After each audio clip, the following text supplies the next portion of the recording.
반갑습니다. 백두대간 인문기행 37화 김치 편입니다. 10월이라 거센 바람 새벽설이 내리니 울에 가둔 채소 거두어 드렸네.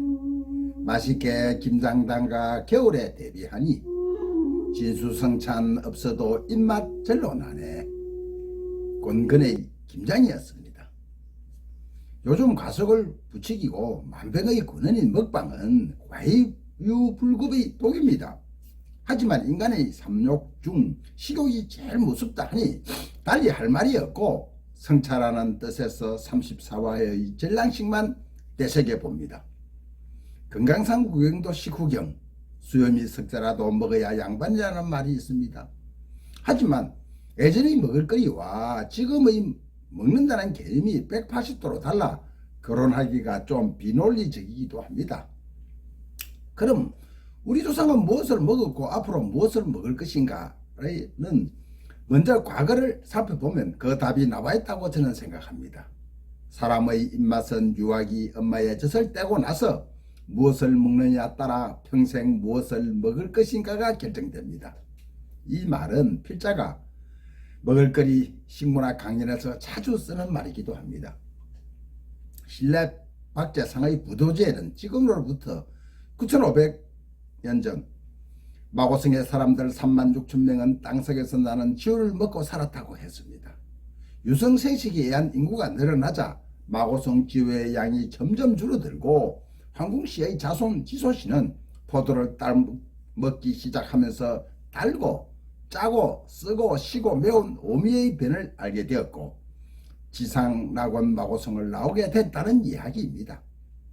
마고성을 나와 천산주로 이동한 항공시는 사람들에게 치카 나무를 캐고 도토리를 주우며 동물들과 먹이 다툼을 하며 살았을 것입니다. 차츰 해 뜨는 동쪽으로 이동하며 한반도에 도착한 사람들은 남쪽 남방에서 들어온 선조들과 백도두간을 타고 접해 군생하며 해안가에서 손쉬운 어패를 채취하며 독사를 이용한 물고기 잡으로 발전했다고 볼 수도 있습니다. 한편 중국 청주 소도리에서 발견된 벽시는 1만 5천 년 전 것으로 학계에서는 추정합니다. 그럼 한반도 토착 조상들은 황궁시의 후손이 이 땅에 들어오기 전 이미 벼농사를 지었다고 볼 수 있는 대목입니다. 삼국유사에는 기원전 2457년 상왕갑자 10월 3일 환인이 서자 환웅천왕의 삼위 태백 신단수 아래 내려왔습니다. 사람이 되고 싶었던 곰은 100일 동안 마늘과 쑥만 먹고 웅년을 낳아 당군을 낳았습니다.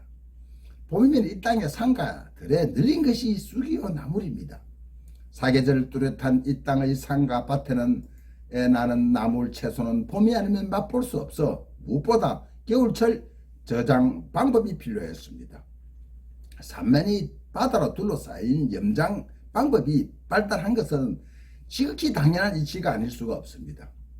백두대간 마르고물 따라 대관령을 걷다 보면은 동해의 해풍이 넘나드는 높들이 언덕에 조각꽃처럼 쪼가리 밭들이 모인 고냉지 채소밭을 끝없이 펼쳐져 있습니다.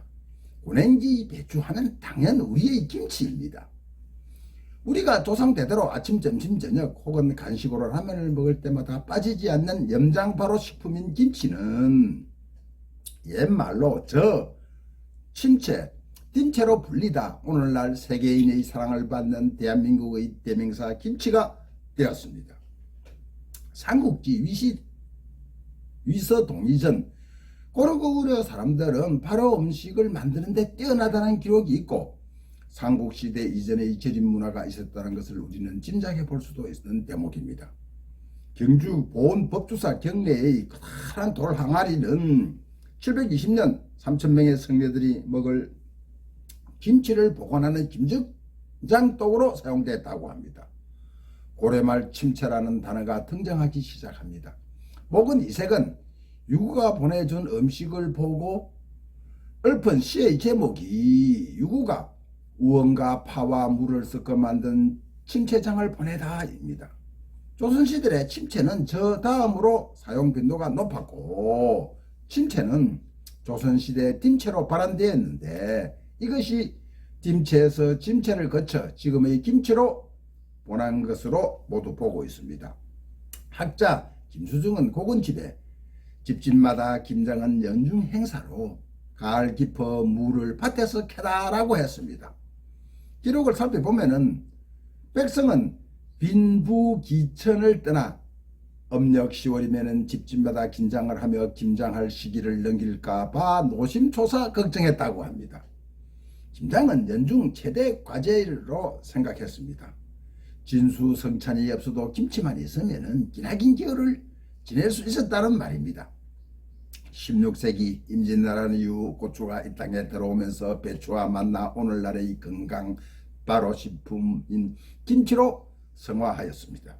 특히 백두대간 13정맥을 타고 각 지방의 환경과 풍속, 특산물에 따라 다양한 김치가 만들어져 현재 150여 가지의 김치가 만들어지고 우리의 입맛이 세계화되면서 계속해서 진화 발전한다고 볼 수 있습니다. 2006년 세계 5대 건강식품으로 첫 번째 김치, 두 번째 요구르트, 세 번째 스페인의 올리브유, 네 번째 인도의 렌틸콩, 다섯 번째가 일본의 라또가 선정되었습니다. 그 중에서도 단연 첫 번째 우리 김치는 5가지 기본 맛의 젓갈과 어우러진 발효 과정에서 20여 가지의 이상 건강 기능을 가진 발효식품으로 성화하여 세계의 건강식품으로 인정받았습니다. 김치를 먹어본 미국의 유력 일간지 와이 뉴욕타임즈는 김치를 한국인의 소울푸드라고 극찬을 아끼지 않았습니다. 얼마 전 미국 알래스카를 다녀온 지인의 말에 의하면 알래스카 에스키모인들도 요즘 김치 맛을 보고 한국인만 보면 김치하며 엄지를 치켜 세운다고 합니다. K컬처의 힘이요 우리의 자랑이기도 합니다. 김치의 주재료는 다 아시다시피 배추와 고추입니다. 처음 중국에서 들어온 배추는 잎사귀에 힘이 없고 무엇보다 성기고 처져 싱싱하지 않았습니다. 이 배추가 이 땅의 토양과 접하 군생하며 각 정맥을 타고 백두대간 고냉지로 올라가면서 배추는 보다 잎사귀도 많아지고 아주 실하고 단단해집니다. 특히 일교차가 큰 백두대간 고냉지 배추는 잎이 파랗고 속이 노랗게 싱싱합니다. 싱싱한 배추를 반으로 잘라 굵은 소금을 뿌리고 절인 소금물을 뿌려주기도 합니다. 소금과 배추가 만나면 배추가 아삭하게 상생작용을 하기도 합니다. 중국에서 들어온 배추는 백두대간을 타고 온 북방 문화와 바다 소금이라는 남방 해양 문화와 고추와 접하 군생하면서 더더욱 성화된 것입니다. 배추 속에 들어가는 김치소로는 무, 양파, 마늘 등 가진 양념을 만드는데 가진 양념은 각 13정맥의 특산품과 잡살풀, 고춧가루, 새우, 멸치, 젓갈, 다진 마늘 등과 함께 버무린 김치소가 됩니다. 바야흐로 늦가을 김장철입니다. 우리는 오래전부터 빈부귀천을 떠나 집집마다 11일이 오면 김장을 했습니다. 식구가 많아 김장을 하면은 보통 1, 2비 100포기는 해야 기나긴 겨울을 넘길 수 있었습니다. 이처럼 김장은 연중 행사로 집안의 제일 큰 일이었습니다. 김장하는 날 구수한 김치 된장국과 빨간 양념을 노르스모라는 배추 속에 싸서 김이 무럭무럭 나는 쌀밥과 함께 먹는 것은 상상만 해도 군침이 돕니다. 혹 아버지가 김장 보너스라도 타면은 가족들이 삶은 돼지고기 수육도 맛볼 수 있었던 어릴 적 생각이 절렁합니다.